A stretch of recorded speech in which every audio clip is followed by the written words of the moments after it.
Mesdames, Messieurs, bonjour et bienvenue sur notre chaîne YouTube. L'information vous place au sommet du monde. Alors si vous êtes nouveau, abonnez-vous et activez aussi la cloche de notification pour ne plus rien manquer. On commence. Eh bien, très chers auditeurs, une fois de plus du côté du Burkina Faso, la persistance des attaques contre les forces de défense et de sécurité n'a pas dissuadé les autorités burkinabè à discuter avec les mouvements djihadistes. Vendredi 10 juin, le chef de l'État burkinabè, le lieutenant-colonel Paul-Henri Sandaogo Damiba, était à Barani, dans le cercle de Mohoum, à 232 km à l'ouest de la capitale Ouagadougou. Le président de la transition voulait encourager les gendarmes du groupe d'action rapide de surveillance et d'intervention qui, la veille, ont repoussé une attaque terroriste.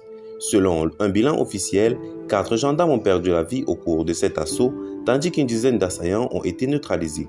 Après avoir décoré 5 éléments de ce détachement, créé avec le soutien de l'Union européenne, le lieutenant-colonel Damiba a rappelé que, je cite, « Il faudra qu'on aille chercher les terroristes pour les montrer que nous sommes supérieurs en tout point de vue. » Le tombé de Rochma Christian Kaboré en janvier dernier a précisé que cette lutte acharnée doit se faire en même temps que les mécanismes de dialogue.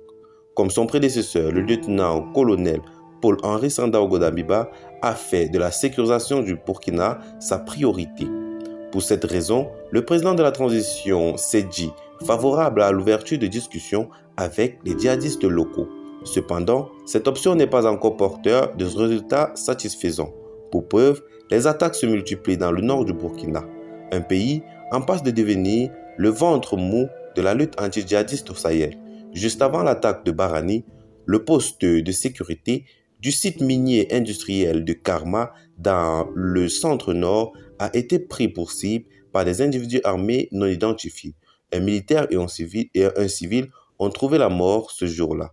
Samedi 21 mai, l'armée burkinabé avait repoussé un assaut mené par 200 djihadistes à Bourzanga dans le nord-est. Le communiqué de l'état-major des armées déplorait le décès de 5 soldats. Par ailleurs, l'appui aérien de la force française de Barkhane en cours de retrait du Mali pour neutraliser les assaillants qui tentaient de fuir a été salué par les autorités burkinabè. Alors, très chers auditeurs, qu'en pensez-vous donc?